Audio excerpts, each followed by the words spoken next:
All right, you guys ready? You got some food? These are big ass mics. Jesus. All right. Thanks for you guys setting everything up, and appreciate it. And thanks T and Romano. So this topic, enjoy your food, just relax. It's informal. So this topic to me is important. Just primarily because I've come across siblings in my work quite often that have a lot of questions and needs, and they have a sibling on the autism spectrum. So I really feel like there's a lot I'm going to learn from this. I was just telling these guys prior, and not only that, but there's some siblings that I really want to help that are young men and women in their 20s that are kind of like going through things. So I think that this will shed a lot of light on things that we already don't know. There's so much we don't know, and every experience is different. So what I figured is you could just I'll introduce your name, but then you guys tell them for a second just about yourself for a minute. And okay, Brooke. Hi everyone, I'm Brooke. I'm on this panel because I have a twin sister on the spectrum, fortunately also receiving BDA services, so shout out to you guys. But yeah, I've been a BCBA for, well, not even a year, since November, but I've been in the field for about 5, and I've been with BDA for about 2 years now. I'm Rita. I'm also a BCBA with BDA, and I am here because I have a brother with autism. Sam is actually my sister, so he's both of our brother. He is receiving services from BDA as well. I've been in the field since 2018, and I'm really excited to talk tonight about some of the experiences that my family has been through and how it can help other clinicians in the field. Thanks, Rita. Hi, I'm Sam, and as Rita said, our brother is on the autism spectrum, and he receives services from DiNovi. We've been very happy with those services, and we are excited to talk about our family's experience and ours. I've been in the field since 2019. Initially became an RBT and just fell in love with it, never looked back, went for the master's, and love it. Thanks, Sam. My name is Alyssa. I have 2 siblings on the autism spectrum. My one brother started receiving services with BDA when he was 8. He is now 19. He's still receiving services. I'm an RBT. I've been in the field, gosh, I think it's been like 7 years, something like that. But love every day. So excited to share my experiences. And I'm Jess Kreppel. I'm a board-certified behavior analyst and also a licensed behavior specialist in the state of Pennsylvania. I serve as the director of school consultation in Chichester School District, and I also have a brother on the spectrum. He's my younger brother. He just turned 23, and he is on the way out of high school and into the real world of work experience. So I'm excited to talk about that with you guys as well. Awesome. Hey, let's give him a hand, because this is a tough time. Congrats. Yeah, thanks for joining this, because we're going to learn a lot from this. I have questions here, but some of it we were just going to ebb and flow with it. And if you have a question to spin off what someone's mentioning, can you guys please in the audience feel comfortable? Just say, hey, I have a question, and just shout that out. So that'll be great. So any one of you guys, however you want to answer this, one of the questions is, having a sibling on the autism spectrum, is that what made you possibly go in the field, or was it, how did that work out for you going into the field of ABA, or was it in a different order? So maybe, who wants to answer that? Alyssa? I can start. Or Alyssa? You got it. Yeah. So initially, I did not want to join this field because of my siblings. I felt like my one brother is 9.5 years younger than me, and my older brother is 2 years older than me. So I felt like this was kind of what I did my whole life, and I was like, I want to do something different. Like, this is absolutely not for me. But when my brother was receiving services with BDA, I was brought into his sessions, my little brother, and they were like, and it was kind of magical. And then I took one ABA class in college, and I was like, whoa, this just makes so much sense. Like, I didn't realize that I've been doing some of this stuff my entire life with my brother, and nothing had clicked like that before. So again, initially I was very hesitant, and I was like, absolutely not, but now I'm like, there's absolutely nothing else that I could do. And I feel like it's more meaningful because I feel like I'm helping out kiddos like my siblings. Thanks, Alyssa. And who's next? Kind of Rita? similar. So our brother started receiving services. He's 19 now, and he started receiving services when he was 3 years old, actually from BDA. He's received services from a myriad of different agencies along the way, but I just personally became kind of hyper-focused on, developing ways to improve his quality of life, and we found that ABA, there were so many things that helped our brother along his journey, but ABA seemed to be, the number one service that showed, the most improvement with him. So there's that, and then I was around the population because of everything that he was involved in. So there was, like a special needs baseball league that he was in, so we would volunteer, both of us would volunteer there, and we just became really familiar and comfortable with that population, and it just felt very natural to implement some of the interventions and concepts and principles of ABA since we were so used to it. And then when I went to college, I was at St. Joe's, and there was the Kinney Center for Autism Education and Support, and I started working with adults in their day program. So in between college classes, I would go and support these guys, and it just felt super, super natural, kind of like full circle, and I was like, definitely sticking with this. Yeah. Thanks, Rita. Yeah, I'll share something too, if you don't mind. Jess? Yep. I think for me, it provided me with a dual perspective. So now as a clinician, I can go into a home and plan for the whole child, thinking of things, all the variables that are involved. I think it's allowed for me to think more about the barriers in place, and how to have compassionate conversations to talk about those barriers, and learn to navigate them with the family, not just telling the family, like, hey, here's what you need to do, but like, hey, here's what we need to do. So for me, definitely provided me with a dual perspective. And I would say just in the experience I had as a 10-year-old, my brother is 10 years younger than me. So I had the chance to have many different behavioral therapists coming in and out of the home and building relationships with them. I think the coolest part about it was that they included me in the sessions, and shared their perspectives with me in a meaningful way as a child.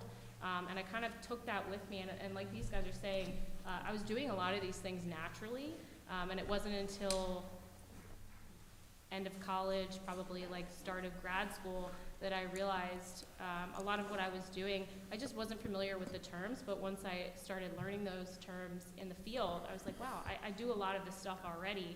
And so I can agree with Rita, it just kind of felt natural, it felt right. Yeah. Anybody, any other comments on that? Cool. Yeah, and then jump in if you have any questions, so, at any point. So this one's a tough one. I guess we'll just dive right in, a little bit off script of what was on here, but I'm going to cover a lot of these things. I've learned over the years, it might have been 10 years ago, I had no idea that, I guess because I was just immersed in behavior science and its application to so many areas. I had no idea until about 10 years ago, people started commenting on a YouTube channel and different things, and I had no idea that there was a segment of folks that are autistic. Is the appropriate, first let me ask, is that appropriate to say that are autistic? I want to make sure I got like what people prefer to be called. Now, listen, I didn't see you shake your head. Is there other things, like other ways that people might want to be identified on the autism spectrum? I think it's a preference, whether you want to be person first or Yeah, autistic. it might be a preference. Okay, so is there any majority where people would like, do you hear the majority of people want to be called a person with autism or autistic? Is there a lean towards one or the other? A lot of the experiences I've had, many people just consider themselves to be autistic, but I do think it depends on the individual and their preference. Okay, so it's and Brooke, did you any? My experience, I've noticed that a lot of people, well, here I am going person first, just that's how I am, like family-wise, I've noticed a lot of families more use the person first naturally. But I've noticed a lot of autistic people who actually have the capabilities to advocate for themselves tend to label themselves like autistic people. Obviously, that's a generalized comment, but that's just been my experience. Okay. Yeah. It's good to know.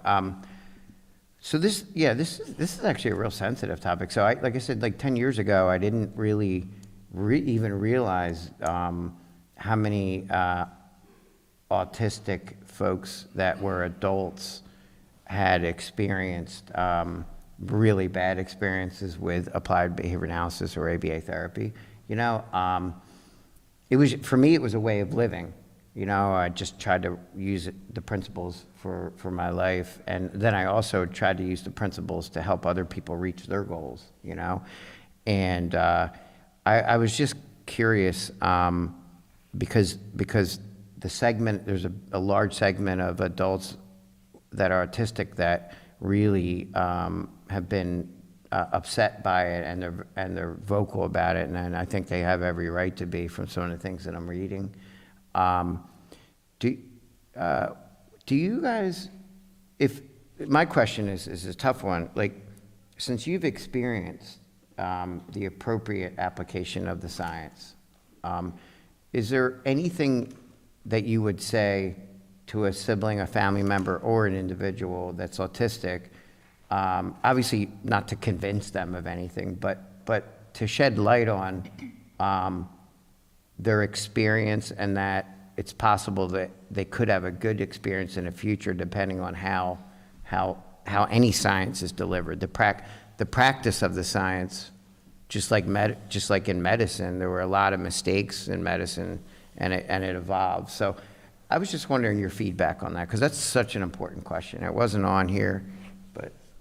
I mean, I can go. I think the movement of assent-based treatment has been huge within the last decade, especially. I can say from my experience, this is not trying to be like a traumatic story, but there was a lot of forced compliance trials with my sister, and that's like obviously taboo and outdated. That was when we were about like 5 to 7 years old, and I think now that so many people have the right to like advocate for themselves and really show whether they can vocally say it or not, or even just behaviorally that they're not assenting to what we're doing at that time, I think that's huge that we can provide that as clinicians.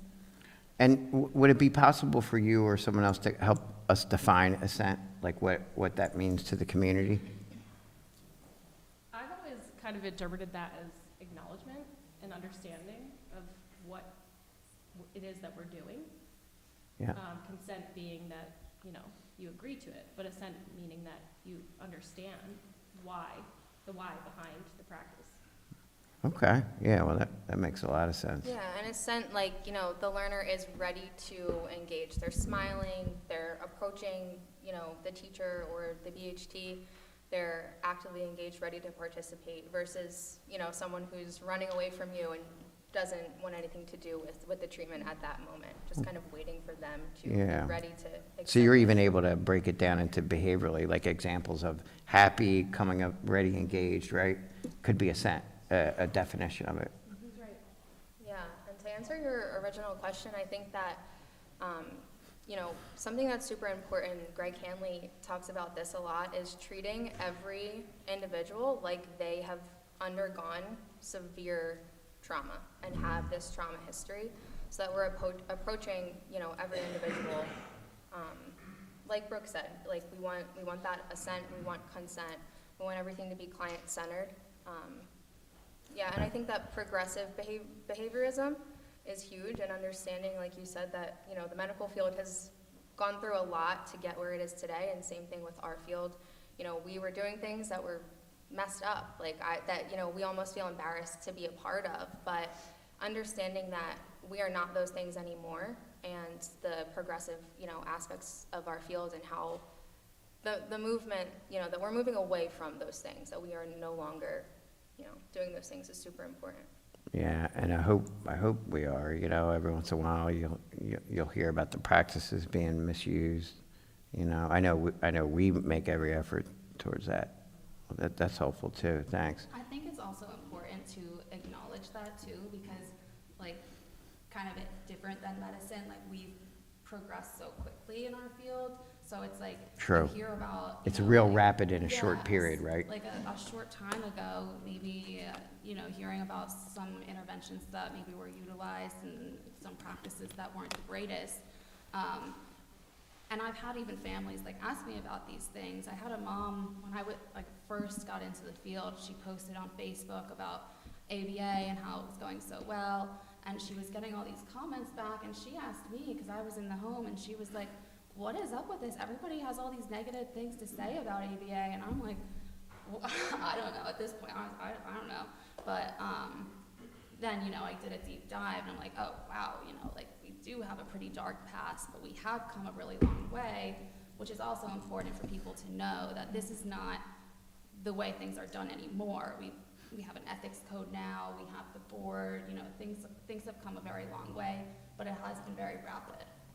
Right, Yeah.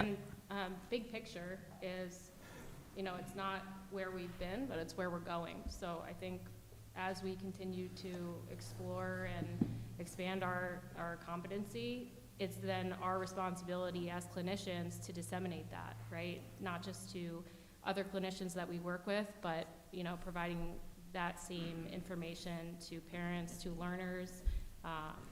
It's really just a matter of continuing to know that it's our due diligence to continue to expand that competence. You know, it doesn't just stop. You don't know it all. And when things change, we have to move in the direction that things are changing. So I think in terms of increasing comfortability, just letting people know that we have and we are moving in a soft-skilled direction. And I think that makes all the difference. If we continue to move in that direction, I think the comfort will only naturally increase from there. Yeah. So, you know, I love what you're saying about making sure we kind of have a responsibility to get that word out. So I'm so glad we have, in some ways, a large microphone to do that. And little by little, you know, our microphone, when it comes to different social media, speaking events, we can start to guide that further and further, those discussions. So the more that we can get you guys out there, the better, because we're lucky to have listeners, you know.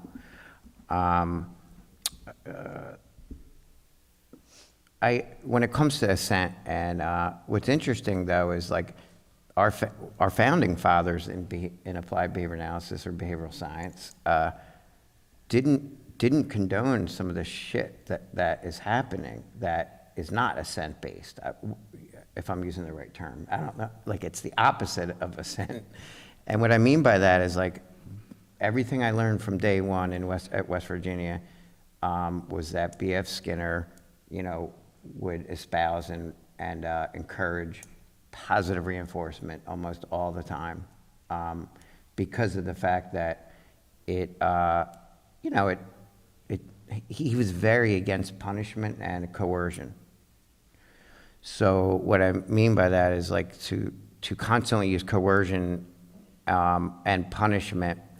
Mostly coercion, to increase a behavior using negative reinforcement only, to increase something, to avoid something undesirable. Every class I took with Julie Vargas, his daughter, and with everything I read was just that in the long run, it's not effective, you know, coercion constantly. It produces the bare minimum, right? And then it sounds like when done the wrong way, trauma, it can be that serious. So, you know, you guys may already know that, but I don't know if all of you guys know that, you know, behavior analysis wasn't, you know, like with some of the founding fathers, it was intended to be primarily using positive reinforcement, which is, I think there were points where the science got away from that. And everything I learned from day one was just like, yeah, you can do something that's undesirable. You can present something undesirable to someone so they can avoid it. Because, listen, there's no doubt that we all have certain things that we have to do that are negative reinforcement. If we got bills to pay, we don't really feel like going to work, but we know we have to go, so you're increasing the behavior of going to work just so that you can avoid the unpleasant thing of being like evicted from your home, right? So we know that, but in that alone only produces bare minimum. Everything from individuals in the autism spectrum to employees. So, you know, it is disappointing to see the direction it had gone. Now, one thing I do want to mention, and this might not be a popular agreement, you guys may not agree with this, but one of the things that my mentor at West Virginia always said is that, look, the word punishment right now seems like a very dirty word, right? But punishment just means decreasing a behavior, right? And those of you that studied the science know that. Now, how you do that is what matters, right? So, in other words, if an individual is running into the street and it's life or death, there might be something that you're providing as a consequence to save their life, you know. But it can't be noxious stimuli, it can't be something harmful. So she used the term, and I really like this. She would always use the term, instead of a punishment procedure, it's just a decelerative procedure. You're just doing something that can decrease it, but how you do it matters, you know. That's good to hear. Did anyone else want to comment on those things? Because that's a little controversial. What I'm suggesting is that decelerative procedures are needed at times, but the majority of the time it should be positive reinforcement. And negative reinforcement occurs on our daily lives, and it will occur for individuals that are autistic, but they have to be treated with dignity, and the way it's handled matters. Any comments on that? Because you may not agree, and I'm totally cool if you just throw that out there that I don't agree, because I want to. Guys, I don't know if you know this, but our organization was built on thoughtful disagreement. Like, you know what I mean? The only way to really constantly learn is if people are thoughtful and non-emotional in how they disagree, and then you learn a lot. You know what I mean? If you think you know it all and everyone should agree, you know, the leadership is poor. What thoughts do you have on that, what I was saying? I agree, and I could see, for me personally, I would be more nervous to implement a punishment procedure with one of my clients than I would be if my brother's behavior analyst said to me, listen, we have this punishment procedure that we want to implement, it's necessary, you know, behaviors are becoming dangerous. I think for me personally, as long as it was explained to me and it made sense and it was necessary, I would be totally on board with that for my brother, probably more so than I would jump to do that myself for my own clients, if that makes sense. It does make sense also, because you care and the judgment isn't there. You're trying to prevent something that's devastating. And what other comments do you have? This is such a sensitive and important topic for our field. Yeah, I also wanted to share, I think we always have to have like that prompting hierarchy kind of mindset. And what I mean when I say that is like, how are we being least to most restrictive?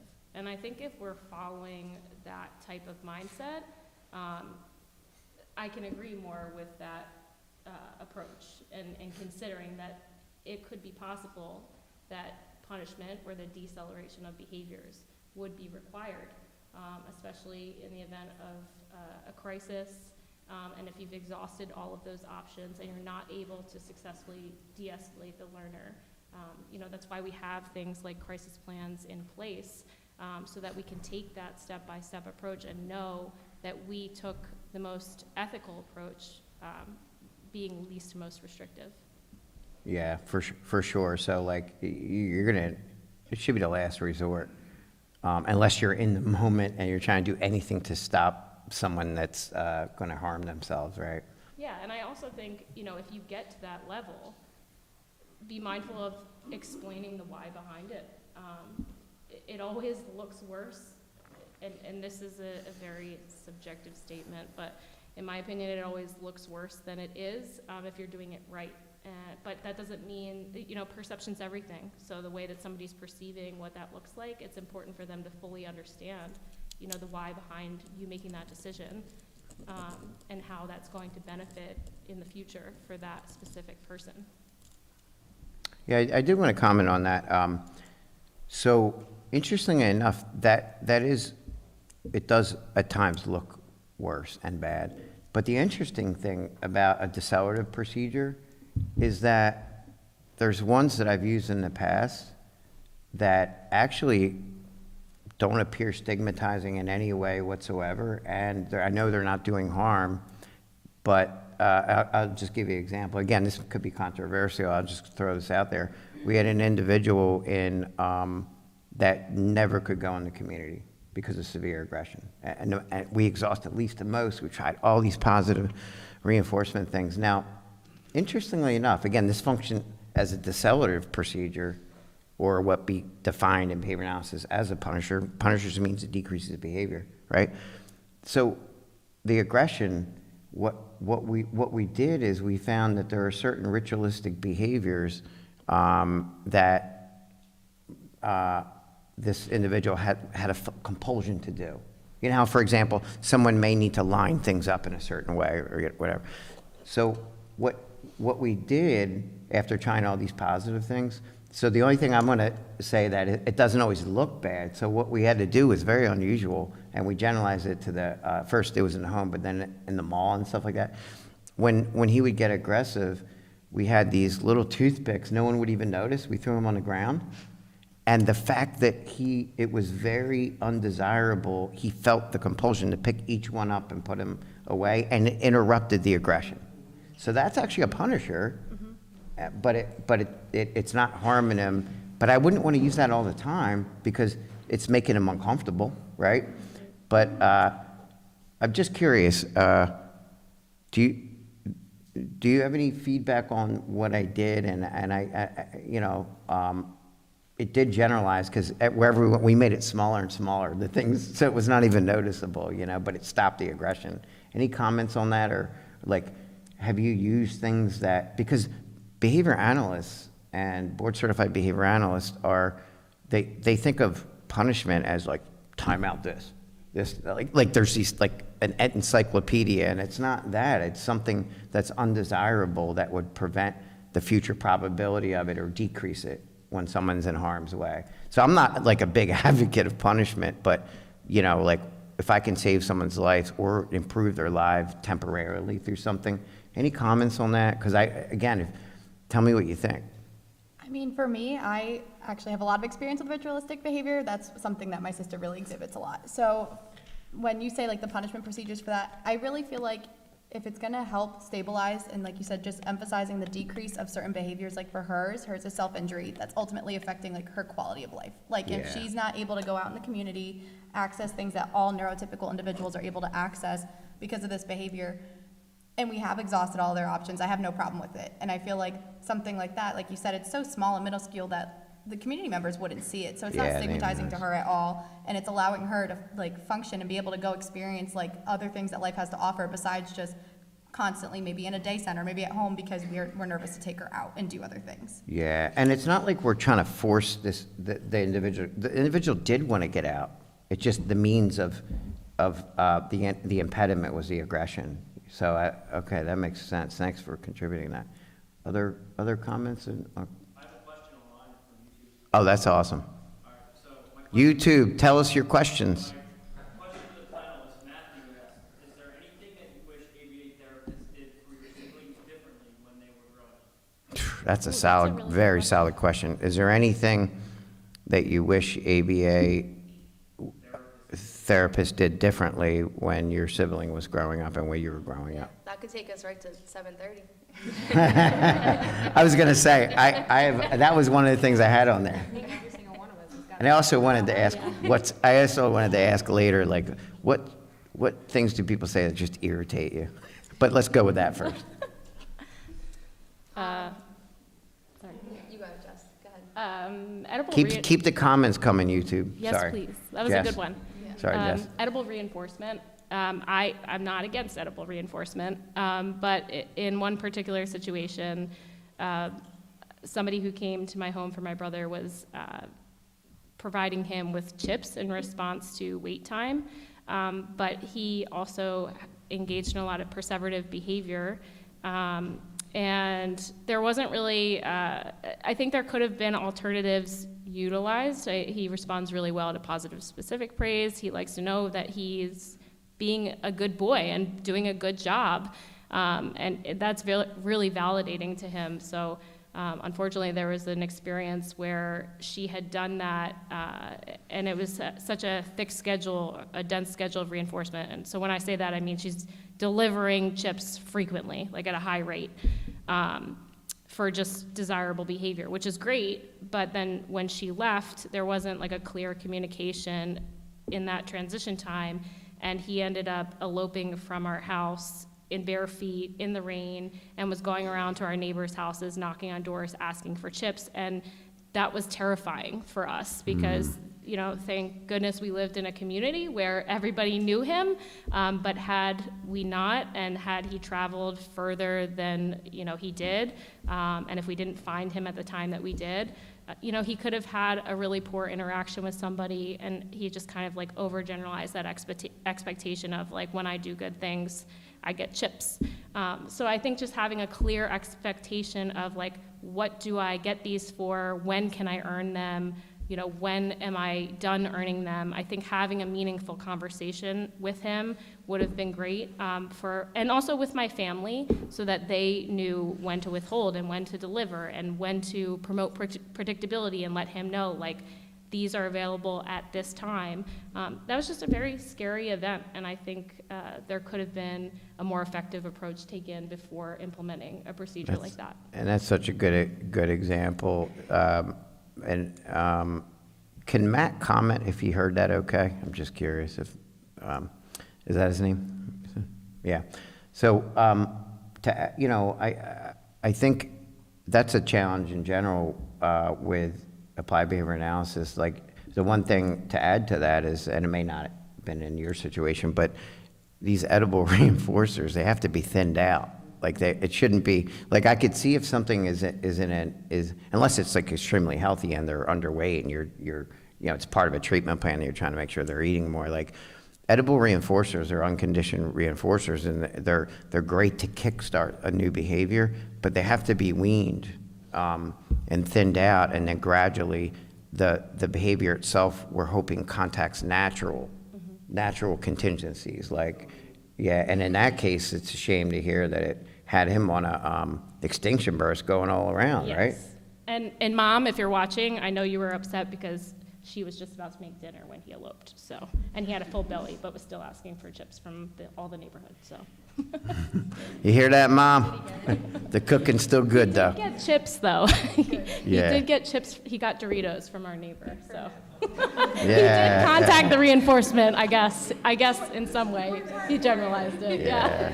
I had a similar situation in a residential program. The individual went all the way down Route 168, I guess the Black Horse Pike, I think, like literally bare feet, went all the way down to a local gas station, grabbed a candy bar, and then ran back. Meanwhile, he was right on point with what he did. He just didn't pay for it. So like, he knew what he wanted, and it wasn't a good thing. I think they were using that too much as a reinforcer too, and he went through this burst, and you know, we were just glad he was safe at that point. Yeah, there's a difference too between like withholding something so it increases the value, and satiating somebody. And at that point, I felt like he was so satiated, but it was also the lack of predictability and understanding of like, why am I getting these? How can I continue to get these? It just the lack of understanding of the intervention in place. And that comes back to like consent. It's part of the understanding of what's in place. And even if he doesn't necessarily understand, at least, you know, transfer that information to the parent, to the caregiver, so that they can help promote some of that predictability with their kid too. Gotcha. To go off of Jess's point too, it's also the feasibility of the plan in general. Like, it should be, if you're doing home-based services, school-based, eventually those services should be modeled and things for the teachers and parents to be able to implement those like interventions themselves too. And I know for my family experience, a lot of these BCBAs would come in great ideas, but my mom being by herself at some points practicality. too, like, it was just not realistic for her to always be able to follow through on every single demand and always follow through on those types of expectations, and which could lead to unsafe situations depending on like what types of behavior that person's exhibiting, whether that be aggression, SIB, like things like that. And it's, I think, making things like realistic and ensuring like that family collaboration so they can really tell you, hey, like I can definitely do this, or I definitely cannot do this, and like find a good point in the middle to maybe start. I've made those mistakes too in the past where something was, oh yeah, if I'm there and I'm fresh for 1 hour, I can run this thing for 1 hour fresh, but it's not sustainable. It's not practical. I need a second person to help me if there's a burst. Yeah, 100%. And that too, I feel like also clinicians need to keep in mind that parents have other responsibilities, whether it's their own day jobs, that they're coming home and they have people coming into their house now, and their clock never turns off for their child. So it's like also ensuring that it's not something that's gonna burn people out in their family members as well, I think is important. Yeah, exactly. Yeah, absolutely. I wanted to answer that original question. I have 2 examples that I think are really valuable to share. To answer the question, I think that physical management procedures, jumping to those too early, is super dangerous.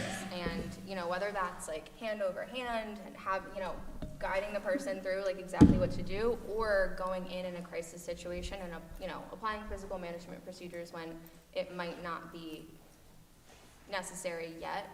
And the example that I have to share is that our brother lives in the group home setting, and he exhibited one instance of SIB, head-banging behavior. He banged his head against the wall, and then he was restrained by 3 staff members, and they ended up breaking his ankle in this unwarranted restraint. So, obviously that's super devastating for our family and our brother, and it's really important, I think, to answer Matt's question, that people understand jumping to those physical that might, stop things immediately. That might be the quickest way to turn off the behavior, but if you're jumping to those things, it's really unsafe.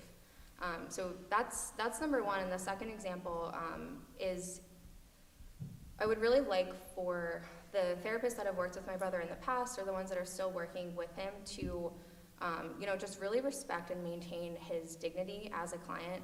And the example I have on that is, I was taking him out for lunch. I dropped him back off to the group home, and I was going through his data with one of the staff, and there were 3 other staff in the kitchen walking around, and my brother's, over there, and these other guys start talking, and they're saying, yeah, and our brother's name is Joey. Yeah, Joey is wild, and he pulled her right to the ground by her hair, and laughing, laughing at him, and he's right there. And I said to the lead guy, I said, oh, do they always talk about his behavior right in front of him like that? And he goes, yeah, they do. I said, oh, it would be nice if you guys could just refrain from that, just to maintain his dignity, and he said, oh no, Joey doesn't care.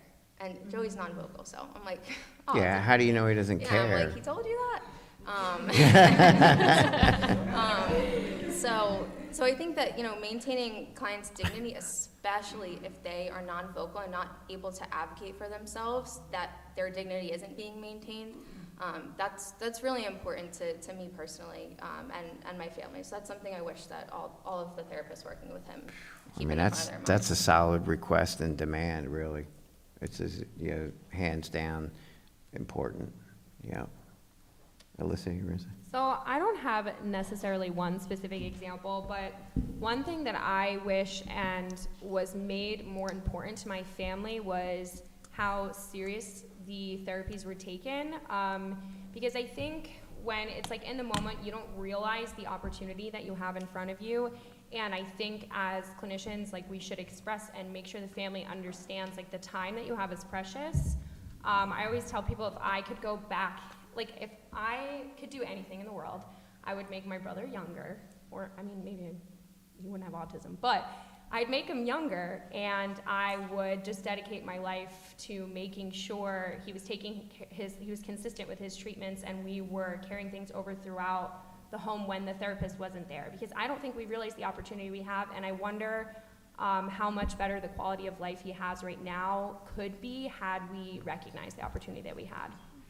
That's a good point too. That's a Like really what, good what path would he be on? Yeah, he's also in the group home setting, and I just wonder, like, would he be able to live at home? Yep. And Yanni asks, our 20-year-old son clearly wants a GF. a what? Girlfriend. Huh? Girlfriend, GF. Oh. I'm so old, I don't know, like the terms.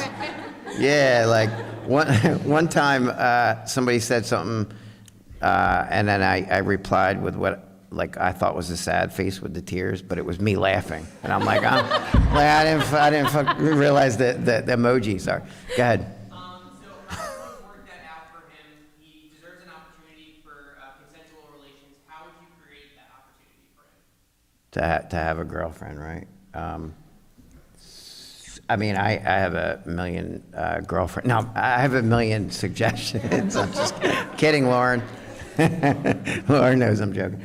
My question is, like, I've been through a lot with helping young men through that, but I'd like to hear from you guys. Like, what's your position on how would you help engineer that, set it up? What are the cautions, right? That covers what they're asking. Yeah. Well, you got to transfer the skills.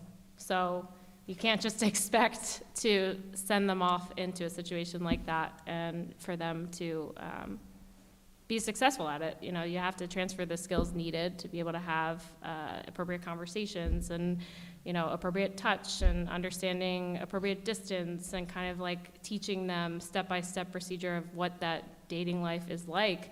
I think we all kind of need that, actually. But True. yeah, I think like role play, having conversations, providing meaningful information in a way that that individual is receptive to, whether it be a social story, videos, kind of modeling what that would look like, what an initial date might look like, but also like taking it back a lot of steps and going back to the beginning, like having the conversation with that person if they're able, and understanding, you know, why do they want that? What do they want out of it? What are they looking for? You know, is it connection seeking? Is it more than that? And really understanding their values behind whatever it is that makes them want to be in a relationship with somebody else, so that you can help them move in the direction of that, but also being mindful of like what's important to them while helping them through that. Thank you, Jess.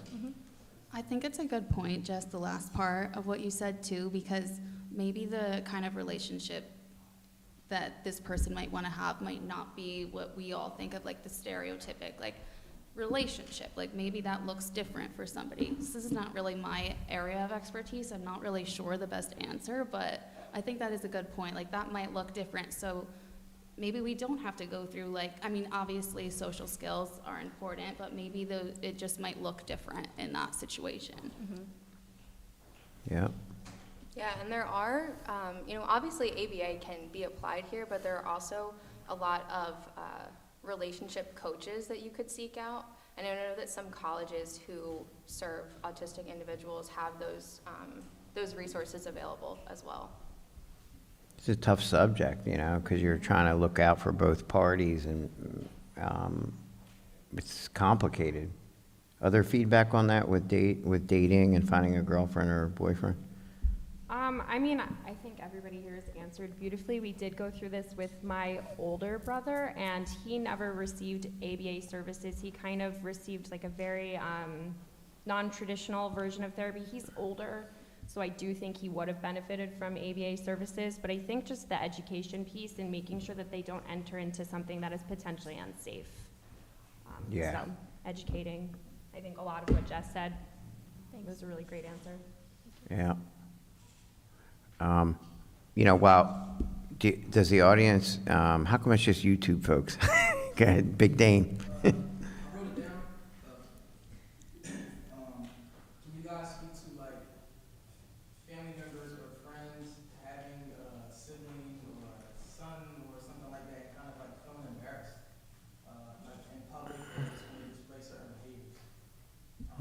I mean, I could say for me socially, like growing up, the friendship perspective was really hard. I feel like, you know, having people over to my house and like trying to kind of screen out at a young age who I wanted to have come over, who I was willing to let see that. Like, you know, kids are brutal these days. They talk about everyone's personal business, and I feel like when we were younger too, like that was the merging of social media and all those things. And I feel like it was really difficult initially to kind of learn who you can trust and who you can't.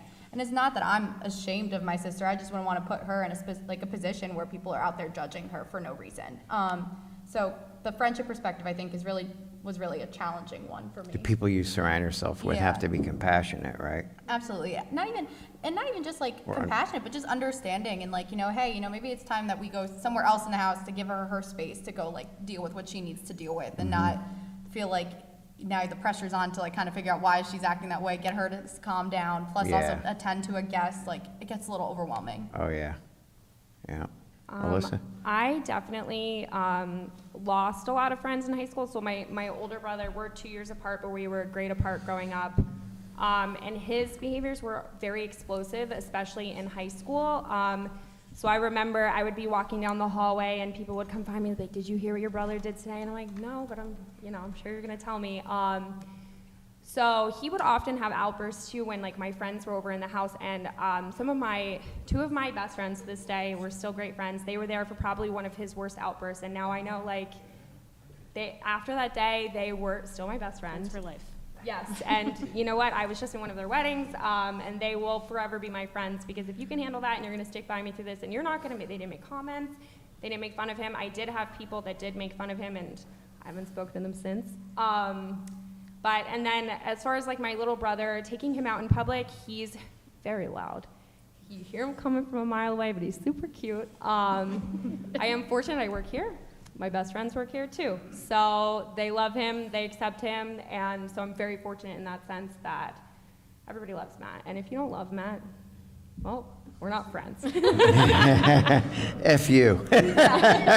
So, you know, so it's about finding the circle of people Finding your group, and that's one thing I talk a lot to my home cases about. I used to find myself just like chatting with the parents, because one mom in particular, she was like, my friends, like, they just don't get it. And I'm like, yeah, and they're not going to. But you're going to find people along the way that do get it, and those are your people. And it's all about finding your circle. And like, especially when you have a child or a sibling that's diagnosed with autism, like the people that are in your life at the time, they might not be your forever people because they might not get it, but you're going to find those people along the way that are going to stick with you, and those are your people. I think that was very well said. I could agree with that a lot. I also want to add too that I struggled with friendships, but from a little bit different perspective, in that certain people who entered my life couldn't understand the responsibilities I had as a sibling of somebody on the spectrum. They just couldn't understand, like, there might be some nights that I'm not able to come out because there is something going on within the home that I need to be a part of. Not understanding me participating in my brother's sessions as opposed to going out with them to play. Like, that was important to me. It was important to my family. I wanted to be a part of it. Just not really understanding, the responsibilities that it takes to have a sibling with a disability. That's well put. Yeah, and I think when it comes to, other individuals that you don't know directly, right? Like if you're in the grocery store and there's strangers who are, giving dirty looks or laughing, that it's super easy to become resentful towards those people and just frustrated. And I think something, for me at least, that has been really helpful is just looking at it from a lens of like, they don't know, they don't get it, right? Like they have biases or they have, thoughts. They're not doing it with malintent, they're doing it because they don't understand. And I think educating the people around me in like a kind, compassionate way and kind of, holding back when I'm really angry and upset about what I've just, if someone just, gives a dirty look in the grocery store, thinking about it like that, like they just don't know. And then, with the friend piece, growing up, I mean, like our friends, we're 2 of 5, so we have 5 siblings all together. It was like everyone's friends came to our house, and it was just, you kind of knew, like, Joey is naked, shitting and eating it and rubbing, like, it's a mess. It was a mess But over he there. was also really sweet. Like, he'll come over and, like, give me kisses and hugs. There's more to it. He doesn't just do that. Yeah. So they, are, like Alyssa said, you find your people and, you hold on to them. Because if there's people that are going to sit through that and, not judge you and not judge him, you really want to keep them around. And I don't Yeah. know how you guys felt, but I was always like a bulldog when I heard the R word.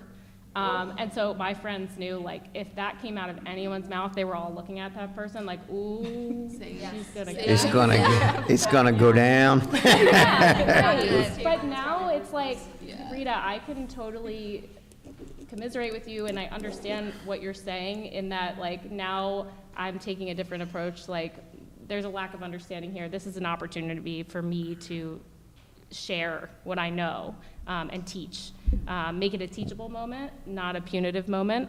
And I think that's shifted a lot for me, but that was really hard too growing up. I experienced it, and I noticed though my daughter became very compassionate, who's typically developing, and my stepson, my daughter had a party at the house, and the pool, my little guy like stripped down, got naked, and initially the girls were screaming and stuff. They were young, and but they kept coming over and they started developing a compassion. And then I was just so proud of our daughter for like just having that, and it carried through. And the thing I've noticed about siblings of those with autism is that I see a lot of real compassion out of those folks, like this in different ways, just, and then the responsibility that often occurs even accidentally, accountability. A lot of siblings take a lot of accountability, they're very compassionate, and at times I worry sometimes could be too sensitive because of everything they've been through, not every sibling obviously, but any other on that topic? Sorry, I know I'm talking a lot. I can't help myself. Also relationships, like getting into relationships. Yeah. I kind of, I don't know, that having a sibling with a disability also shifted my perspective on, like, if you're coming into this household and you're uncomfortable, that's okay. But if you don't learn to get used to that feeling of being uncomfortable, and I don't see like a shift in you engaging with my brother and making an effort, and I don't know, like, I don't know if you guys experience the same thing, but it kind of just like, if you continue to see that, you're like, okay, next, like, that's kind of where I'm flipping the at. lens too. I was like really protective of who I brought around my sister, because like she's a really routine-based person, and once she feels like those are her people too. Like, so if I went through a breakup, like I felt like she was equally going through like a loss of a person, and so like same thing. Like I was very selective of who I wanted to bring around her, because I'm like I didn't want her to lose a relationship that I brought into the house too. Yeah, my brother still asks about someone I dated in high school, and so I This is his favorite? yes, he still asked to go to his house, and at the time when we broke up, I was 18, so I was like, oh, he's dead. So he is in his group home, and he's like, I'm not going to say his name, but he's like, so-and-so's dead, and they're calling me, and they're like, who died? I'm like, oh my God. So needless to say, I don't bring anyone around Matthew until they're for sure. That's hilarious. I think Ian or somebody had their hand up. I have a quick question. If you were speaking with someone who they were considering home ABA services for their family, are there some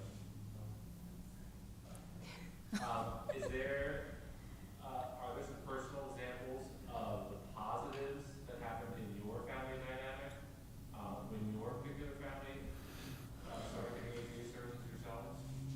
Yeah, so in case the audience online couldn't hear, it was asking if there were positive experiences that your family experienced. So yeah,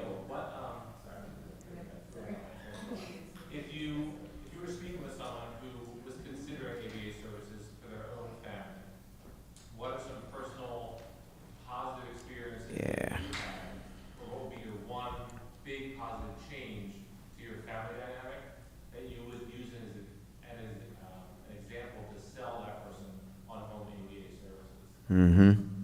Good question.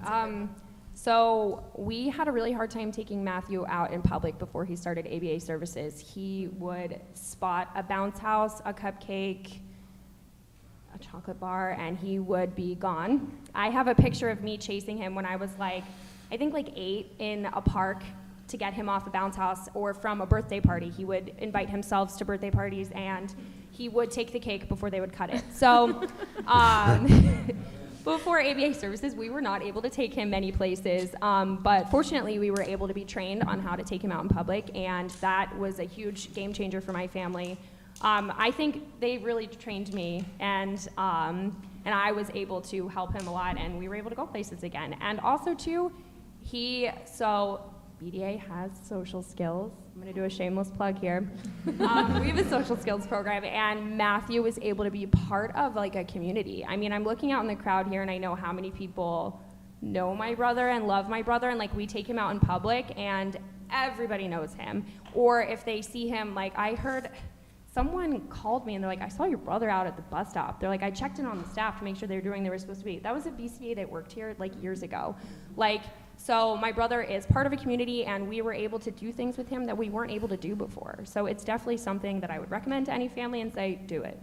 And speaking of doing things you're not able to do before, also just things that we take for granted, like going to the dentist, going to the doctor, going on vacations, taking an airplane, through behavior analysis, we're able to do those things, and we're able to see the joy that he experiences, and now being able to understand where we're going, why we're going there, what does he get out of that, what are the expectations when he's doing those things, and it alleviates so much anxiety and promotes, honestly, so much happiness in him and understanding. So that's been really cool too, to see him doing those, like I said, those things that we take for granted.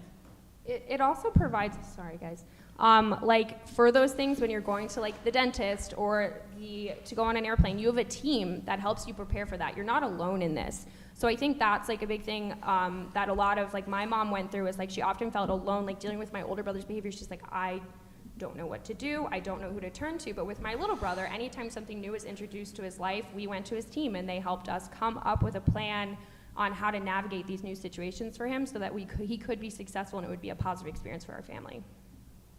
I would even say ABA really helped me have a relationship with my sister. It was really hard. She's not really the most vocal individual. So it was, I couldn't go home and talk about our day. We went to different schools since we were, in preschool, so 3-4 years old. So there wasn't really a whole lot of common ground to work with. And her ABA therapist, phenomenal. My older sister to this day, she would come in and literally make us play Candyland together, memory, different things that she could get into, because even my sister and I would love to go at it with that Wii Sports. Specifically bowling was her jam. But if she didn't know how to work the control, instead of asking for help, she would just switch because she thought mine was the one that was working because I knew how to work it. And I used to get so frustrated. I was I'm winning, come on, man.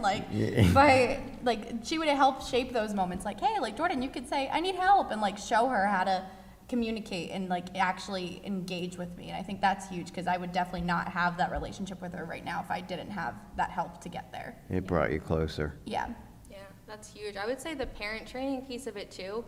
Our mom has been around ABA for so long that now she could probably get up here and tell everyone about the 4 functions and all kinds of craziness. So that's been huge. The goal is to generalize these things to the families so that the individual can be more independent. So the parent training was just, more valuable than you can imagine. That was huge for us. I think it's really important to even just talk about these experiences too, because of just how much ABA can help increase the quality of life for these families and individuals, especially with how we kind of started off talking about our history. And now, we have to get this message out too, that we can really help people and change their lives in such a positive way now. Yeah, and I wanted to go back to what Brooke said. I think having the opportunity to learn how to pair, because when your sibling, and I'm speaking for myself, when he was first diagnosed, I didn't know how to have a relationship with him. And I think my parents had a hard time learning how to connect with him as well. And so having somebody there to facilitate that pairing was huge. because I remember the behavior therapist asking me, you know, what's your one big thing that you want the most for Eric during these sessions? And I said, I just want him to know I'm his big sister and I love him.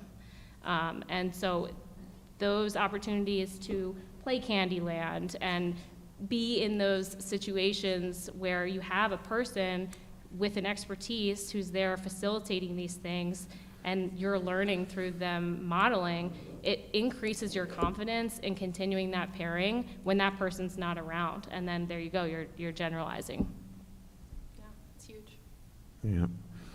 I like that, yeah, let's go, come up front, yeah. Yeah. Hey y'all. Hi. So I have a question. I have a question for you guys as siblings. Has it ever, because I know this can happen, felt like you are another parent, or that you felt left out because of all the attention that your sibling with autism has to get in? If you have, what kind of advice as clinicians would you guys give to parents so that that doesn't happen, they don't become, where their other children don't become other parents, or they don't get left behind? That's a really tough question to answer. I would say if you're gonna focus on like the responsibility part and the parent, like I will say that became really real at a young age. Like a lot of people don't realize that between 14 and 16 years old in most states is when that whole guardianship process starts. You need to start meeting with attorneys. The parents pretty much relive that whole diagnostic process for the second time in their lives because they're told again that their child is gonna need to be dependent on them forever. And then you also typically add the siblings in at that timeline too, just as secondary guardians. So it does blur the lines a little bit.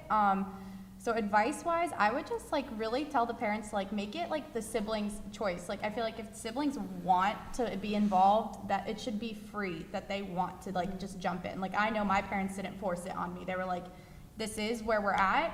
If you want to be a part of it, like they really let me have that autonomy, which I still really much appreciate because I feel like that also didn't make me resentful of the situation. It made me really just want to be a team player and be there for her. So it's like there's not the pressure. Yeah. Yeah. Eliminating the pressure, I think, is a really big component to that. Yeah. And there's a lot of pressure because when you grow up in a home like that, you just immediately learn how to become more compassionate. And so there's this constant need to like please and make sure things are going okay and make sure everyone's okay. So I think it's important for parents to also be mindful of that and have those conversations with the experts to know that, you know, it's okay for their kid to participate in sessions. But giving them the autonomy, like you said, to be able to also not participate if they have something else going on.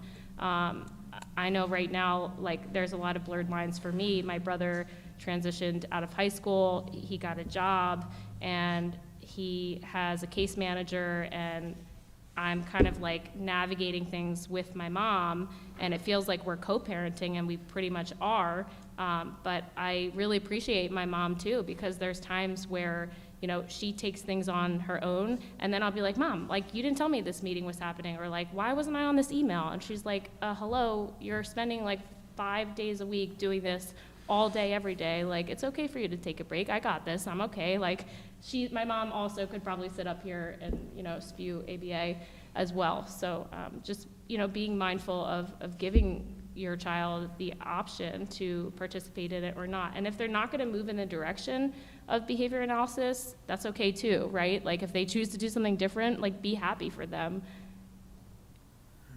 So I think for some families, having the siblings help, it's kind of unavoidable. So I come from a single parent home. So for me, it wasn't really an option, not that I am in any way upset about it. Taking care of my brother is probably the #1 job and the happiest thing I am to do. But I think for parents that are in that situation that can't avoid asking their other children for help, just let them know that you appreciate them. I think that goes a long way in letting them know that, like, I know that this isn't what you asked for, but I appreciate your help, and I'm very grateful for it, and you're making a difference in your sibling's life. So I think just even something as simple as that, because not everyone can have the choice, and that's okay. You know, some parents, it's okay to rely on your other children, but just let them know you appreciate them. Yeah. Yeah. I know that some of you mentioned that a lot of your siblings live in refugee settings. So can you guys just share what the turning point was, or like the decision factor was in your home that made you guys go in that direction? Because I feel like I come across a lot of families who may be heading that route, but a lot of times there's that denial of, you know, we can fix it, and it becomes a safety concern, just quality of life concerns. I'm just curious to hear about. Yeah, and I'll repeat that for the online audience. So basically, it sounds like the question was, what was the pivotal or turning point where a sibling needed to go to a residential program? Did I hear you right? Yes. Yeah. I would love to talk about this one. So our brother during COVID, he's an eloper, big time eloper. And during COVID, he was like, what is going on? I want to be back out doing my favorite things. So he would wait until we all fell asleep and he would sneak out. So it was like, I think, 36 times during COVID, he eloped out. He would be naked, he'd be full of poop, he'd be found by strangers, you know, friends, cops, us, at all kinds of like crazy hours in the night. So we tried every intervention in the book. We had, you know, ankle monitors, we had all kinds of tracking devices, gates, locks, we put furniture in front of the doors. He would find a way. So he is not somebody that's, you know, going to be overly aggressive. Now we're seeing some of those behaviors come out, but he's not overly aggressive. It was really just that elopement that did it. And we would love, you know, more than anything to keep him in the home setting, but it became, you know, all right, are we going to stay up 24/7 or are we going to make sure that he has somebody to do that for him? So it was a really, really difficult decision, very tough on the whole family, but especially our parents, because, you know, you feel a lot of shame and guilt along with a decision like that, but ultimately, you know, you got to think about the safety of, you know, of the individual. And yeah, so that was our turning point. And maybe not only thinking about the safety, but you're also thinking about the longevity, because your parents may only be able to help for so long, right? I mean, not to be all depressing and stuff, but you're planning. It's true. Yeah, absolutely. Similar with my family. So it was not long after I moved out. My mom, again, she's a single mom. So, and Matthew is a triplet. So she was taking care of all three of them. He was 18 when she decided to make the move.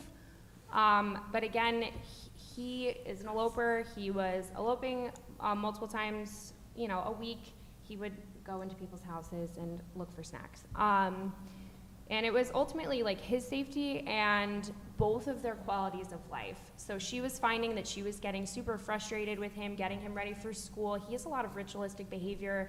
It takes him like twice as long to do things. And she was just finding that she was very unhappy. Not that she didn't love him, just that she couldn't go places. She couldn't grab drinks with her friends. She couldn't go to the store. So it was definitely a very hard decision, and a home came up that was 10 minutes from my mom's house and from me, and it seemed like a good fit. So it was definitely very devastating and also very shameful for us. And especially like as someone in the field, I was definitely embarrassed that we couldn't take care of him. And like I was going there multiple times a week to help with him, taking him out, but it just wasn't enough. And so hopefully, I mean, so far it has improved both of their quality of life. We're hoping it continues to do so. Yeah. I think, Jess, I saw you would. Being that all of you guys work in the field and you kind of have your therapist hat on all day long, how do you know when you get home how to turn that on and off? Like, how do you know, like, I'm getting a thesis for an hour, I'm going to be mom? Like, how hard is that for you? Like, how difficult is it to not keep that hat on all day long? I can definitely answer that. There was a time in my life where I would walk into my house and my brother would be like, oh no, the monster's here. Because I'm the one that's like like prompting for demands, right? I have the instructional control. I'm the one that's like, we're gonna do a schedule. Like, how long have you been on your computer or your iPad? All right, let's get up, let's move our bodies. And I started seeing an increase in agitation with him, and I felt like it was affecting our relationship and me being paired with him. And it made me so sad. And I was, I was really hurt when I would say to him, like, hey, you want to play Uno? And he'd be like, no, go away. And I wanted that back. Like, I wanted it back for him to say, yes, I want to play with Jesse and only Jesse, and because that feels good, right? So it taught me, like, okay, when you're in these situations, like, you can still have that level of instructional control, and you can still make his life meaningful and promote, like, socially significant behavior. Like, you can do that stuff, but, like, you can also, like, taper it back a little bit and know, like, when and where is the right time to do that. And so, like, instead of going, it was, for me, it was kind of like a fading procedure, right? Like, I had to go into the home and kind of check myself at the door and say, like, the only thing I'm going to do right now and require from him is I'm going to greet him, I'm going to tell him I missed him, I'm going to give him a hug, and then I'm just going to give him his space, let him do his thing. And then I might ask him, like, hey, do you want to play a game with me? And if he says no, I'm going to honor that because I want to repair this relationship. And I'm still teaching, right? Like, I'm still teaching functional communication, and there's still, like, a meaningful relationship growing, and he's still engaging in functional skills. But I don't have to have that ABA, BCBA hat all the time. It was actually hindering our relationship. Well, technically, in some ways, you were still implementing behavior analysis. You were just pairing and repairing, Yes. right? In ways, it's just, not active instruction is what you're, yeah. Yeah, and that was hard too over COVID because I felt like I was living at home at the time, and that's when it really hit me, like, you got to find a balance here because he's now viewing you, like, he's almost becoming prompt dependent on you and seeing you as, the whole thing you always wanted was for him to know that you were his big sister and that you love him. And now he's kind of not seeing you as that. He's seeing you as, like, an instructor, somebody that's going to come in and provide demands. And so COVID was really hard. Like, I had to really learn how to know when the right time was to be supporting with school and, like, encouraging the things that he was supposed to be doing online, like getting him set up with a schedule, helping to establish momentum, but then kind of, like, pulling myself back and letting the teacher take the lead. That was really hard for me. But I was like, well, like, I'm sister, I live at home, like, his teacher's here, I'm gonna, transfer that responsibility because it is their responsibility, and that's okay. And I have my own responsibilities right now. But COVID was, like, a big struggle with that too, like, knowing to take that hat off and learning to discriminate between, appropriate times to do those things. Jess, I 100% agree with you because my sister still tries to kick me out whenever I visit my parents. She'll say, Brookie goes back to her apartment and Yep. like start asking my parents when I'm leaving. Brooks leaving, bye-bye. Yeah, like, okay, the door's that way.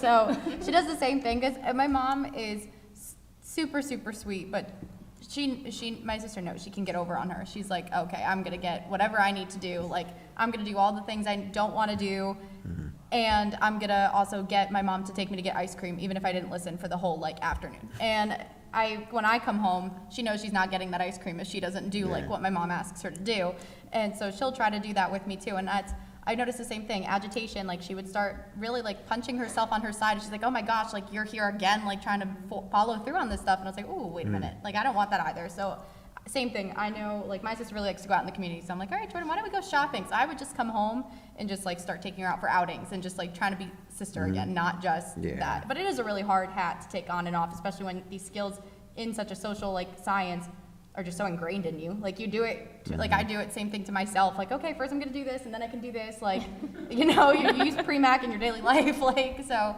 I think it is really hard to switch on and off for that. It is. And then sometimes you get frustrated with your parents for like reinforcing. Yes. Yes. Yeah. That's something I definitely, like, full transparency, really struggle with.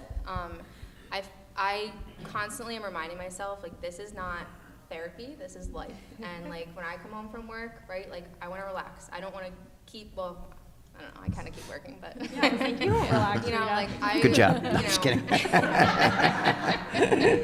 Right, like, like, I want to relax, so it's not the time, and I find, you know, I'm a really good problem solver, and this, I'm looking at you because I tell you this all the time. Just because you're good at solving problems doesn't mean you need to solve every problem. And I find myself, you know, constantly correcting my mom and kind of like nagging her almost, and I'm just kind of like in this phase where I'm really trying to bite my tongue and not be a BCBA. It's like, I'm a sister, I'm chill, I'm relaxed. I'm chill, I swear. And yeah, I think that it's really hard. That was a good question, Jess. Yeah. It really is, and you know, it's like that, even with, I guess, a neurotypical individual, and like, I know, you know, Lauren and I, with our daughter, we're not necessarily following all the behavior analytic rules, you know what I mean? And parents, you know, when you understand the principles, sometimes they're just against instinct. Yeah. You know what I mean? Especially when if an individual's nonverbal or a baby, like nonverbal, not being able to communicate what you want, you know, or like there's different stages, or a neurotypical individual that's a baby. Either way, there's a communication thing going on where you don't know what they want or need, so you're offering things, right? I mean, one of the things I've seen over all the years is that it can be challenging to know when do we stop offering and require the communication to be appropriate, because there's like there's like it's against instinct. A child's upset, you want to make sure you're getting their needs fulfilled, especially if communication isn't occurring. I guess the best standard for that is like once they've demonstrated communications in their repertoire, you want to try to stick with that, and right, instead of offering things when there's a problem, you know. Yeah, and then on the other end of that, right, like once you build a repertoire like we have, then it feels against instinct to not jump in and you know, prompt for that functional communication.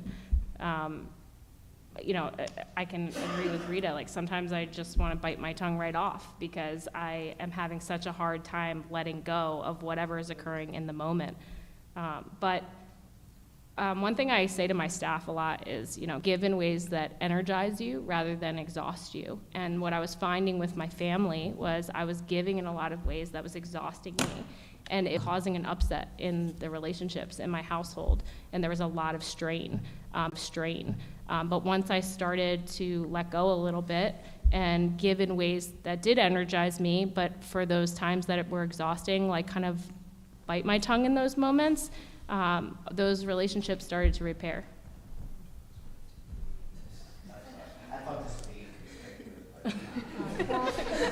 Very, very inconspicuous. My brother is the one kiddo, touching on Jess's question, that I can be a softie with, and I love it. Everyone knows that works with me, Cass. If I could give these early learners everything they want, I would, but I don't, because that's not right. But with my brother, when he's told no, he FaceTimes me. And you know what? I give it to him, and that's because he has therapists, he has teachers, he has those people, and I am very grateful that I can give him whatever he wants. There was a time during COVID when I homeschooled him, and the relationship between us became very strained. I actually ended up having to get stitches because of some of the aggression that he exhibited. And it was after we both lived separately that I was able to just really enjoy our relationship, and just, you know, he FaceTimed me right before this, and he's like, Thursday, Alyssa, chicken fingers. I'm like, yup. And then he's like, cake? I'm like, yup, you got it. We're gonna go get cake, chicken fingers, and then he, you know, pushes it a little bit too far. But, you know, with me, it's nice. I get to have a kid that I can give whatever they want to, and it's great. I love it. I can relate to that also. Chicken fingers just reminded Yes. me. My brother and I have like a date that we set up every month. He gets a haircut, so I also get FaceTime and sometimes just random calls that just says like, hey Jesse, are we getting a haircut in Wendy's on Sunday? Okay, bye now. He doesn't even wait for the response, he just knows. So those dates have also allowed for me to let go a lot, because I know that one time in the month, like, okay, that's gonna be the time that I use naturalistic teaching and incidental teaching, and it's okay because we're in the community and I'm doing good for him, but I'm giving in a way that energizes me. Tremendous. Man, this feedback, so it looks like, this ends at 7:30, right? So we have 14 minutes? Who knows what time it's supposed to end? Yes, that's Okay. May? Thanks, everybody. You're so brave. Hi, May. I was gonna wait to the end, but I couldn't. I'm sorry. Two-part question. What makes your experience unique that drew you to the field? And what advice do you have to practitioners where there might be a sibling or another family member who's actually resentful of the relative who has autism? Can you say that second part again? Advice for practitioners. Uh-huh. I'm working with a family. Yep. And there is the sibling of my client resents the client for like the amount of both my parents were supposed to come watch my school play, but they couldn't because so and so had a meltdown. You know what I mean? Yep. And I know resentment's a harsh word. Like I gave that example where like we can't blame the kid. They all the same way the child with autism wanted their parents. So did the child who was the school play. Yeah, good question. It's similar to kind of a spin-off of the other question. Yeah. That What do you guys think? is really tough, and I feel like that's something that I have been going through with my brothers. So if anybody has any great ideas, I'm listening. But some of the things that we've tried, I wouldn't say it was ultimately successful. Matthew's a triplet, and their entire life, since they were born, has revolved around him. Everything they do is for him. They were forced. That's a harsh word, but they were encouraged to volunteer at special needs baseball practice, basketball practice. And I think, definitely giving the option to participate. But I also think trying to find some sort of common ground. I think that would be a great place to start. So, and trying to do that with them and making it a special time, like they all love Chick-fil-A, so I would try to take them to Chick-fil-A. I'm not saying it was successful, but it was definitely something to start with and something they could all get excited for, maybe something special that that learner is going to be successful with and they're not going to have another meltdown that they're going to have to sit through, and then associate with something that they love. So maybe just finding something common that they could all do together that's special and unique. Yeah, and Good also suggestion. here's the reality, right? Like there are so many uncontrolled things that are going to happen in the family that houses an individual or multiple individuals with disabilities, and so I think for myself the big thing was just having my parents commiserate with me, like giving me that individual time to commiserate and just let me kind of talk my feelings out. And being there to understand and offer, empathy in that moment. But then also finding times outside of that where it could just be like me and my mom or me and my dad, if that was a possibility too. I think that was key to allowing for a good relationship. I was going to piggyback off of that. Yeah, I come from a household where my dad was the one who did all the events and my mom was the one who had to stay home because my sister has severe separation anxiety from my mom. So for me, it was never really resentment, and I think the reason why I never got to that was because her BCBA really emphasized how to have my sister and I have positive interactions too. Also, allowing my sister to contribute into like my kind of things. So like some days, like I had a really cool dance teacher, so she would let my sister come and watch the dance class every once in a while so she could kind of see where I was going. So kind of with that play example that you were saying, like maybe if there was a way for that learner to be able to go with them, and if a team member was able to go too, so that way, if disaster struck, like someone was there to kind of help with that. But I think just teaching those skills too, because also it's an unawareness. Like my sister was like, where the heck is this girl going 3 times a week? And I never see where she's going. Like I'm just disappearing and she's stuck at home with my parents. And a big thing for what I learned at a young age was from her BCBA too, was that we were her only social circle. And it also could be both ways. Like that learner could be like, wow, I don't have like this same lifestyle that my sibling is having too. So finding a maybe way to like blend the two, I think it was a really good strategy for us. I think also maybe the individual, the learner, maybe they have some resentment towards their brother too. It does work both ways, and that is possible. So maybe even kind of bringing that up too, like he's struggling in ways that you're not. He's kind of at a disadvantage here, and he could potentially be resentful of his neurotypical brother too. So maybe just opening up that conversation and that perspective. Yeah, something I've done, I have a learner in a similar situation, May, and his brother is not into, being part of the programming. He's super resentful, and most of the time, if he's not, away doing sports, he's in his room, locked up, playing video games. And I'll kind of like sneak in there, like, hey, I really need help. There's no one in the house to say hi to so-and-so. Can you come just like provide this this opportunity? I need it for the data. You know what I mean? And like starting slow, pairing that with a lot of reinforcement, and kind of phrasing it like, I need your help, and starting there. I'm still in the process too. I'm still trying to figure this one out, but yeah, I found that to be successful so far. I did have a question that could be, a difficult one. I'm not sure. Something when assent type of I don't know if you call it assent based. What's the appropriate language? Assent-based intervention. So, what I wonder. Thank you. So, like assent-based intervention. So, I had a BCBA when I was out in Texas tell me that there's a clinic that's using that. However, they're using it as an excuse to do nothing.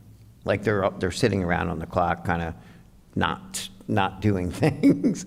So I could see where that, in other words, the child's doing whatever they want. So what I was wondering is, obviously that's not very instructional, but we also don't want to force things through coercion, through the science. My question is, like, we all, as students without any kind of disability, or like, I think we've all had to get instruction from teachers that asked us to do things we didn't want to do. And autism is a different situation, so I'm aware of that. But where's the line? Like, where's the line where you're saying, okay, this is something that we know is pivotal for your future to learn, and I know you don't want to do it, so I can't necessarily wait around until those operational definitions are there, that you approach me, that you're ready, that you're, is there a, you know what I mean? That's a tough question, but where do you draw that line? I think with the assent-based model, we really have to think about like matching law, right? Like, behavior goes where reinforcement flows, so we need to make the environment so reinforcing that they don't want to leave that therapy session. They don't want to walk out of that room. They want to go there. They want to work. They want to earn, and just making it so reinforcing that they're not going to leave. They want to stay here, and they want to work, and they want to do these things, and they feel supported, and they're earning. And So, extremely positive reinforcement from the get-go, right? Yeah. I mean, I think I struggle to understand where the line is too, because I could see that being challenging for some people to get that buy-in. There's some kids where it's like, we don't have super strong reinforcers, so I do struggle with that as well, and I think there's some critical skills that we really need to intervene for, and maybe the learner themselves, we talked about assent and like that informed consent, like maybe they're not fully aware of how important this is, and maybe even how important it is for their family members and caregivers too, that they learn these skills and become more independent. So I think there is a line that's a bit gray, but as long as we're just making that learning environment as reinforcing as possible, hopefully they'll want to stay and not leave. Yeah, and then off of that, I think starting super, super small with shaping for toleration and very, very small. Yeah, it can be errorless, Yeah. right? You can make it errorless, so it's not coercion. Yeah. That makes total sense. I think we may have time for one more question. In the back, I saw a hand up, and then I interrupted. Yeah. Did any of you participate in any support groups for siblings of people with autism? And if you did, what did you think some of the benefits were from doing that? How would you recommend it for somebody else? I'm going to be totally vulnerable right now. Every Friday night, I go to Codependence Anonymous, CODA. And I go there because I created a codependent relationship with my family as a result of my upbringing, my childhood. And that has helped me tremendously with just kind of like, talk about like finding your people and finding your circle. It's just allowed for me to listen to other people.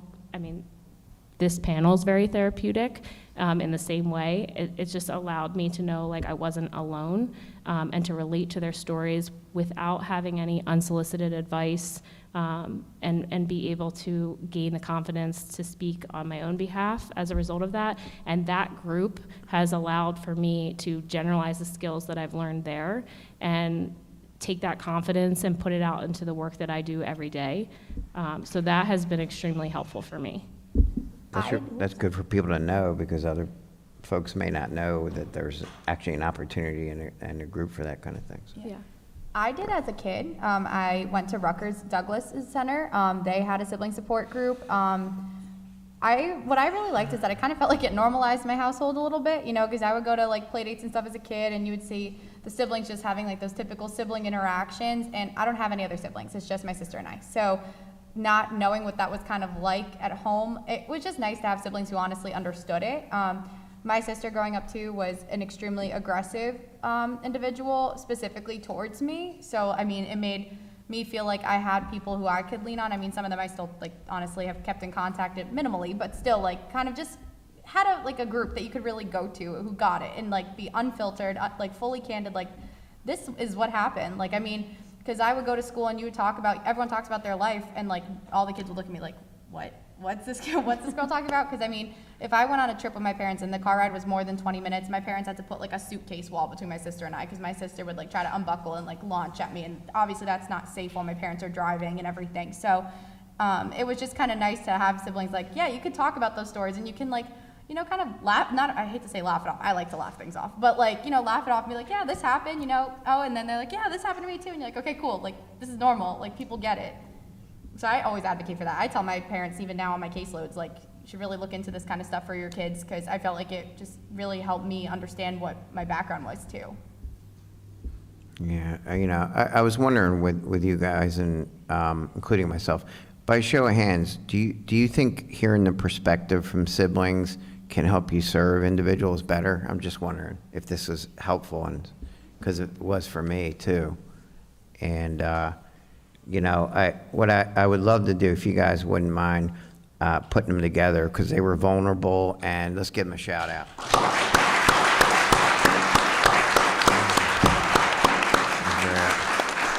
Yeah, that was, I just think this is one of the most meaningful ones that I've been part of in a long time, so I really appreciate it. Do we have any like kind of like announcements that we need to do for at the end? All right, we got wheel spins.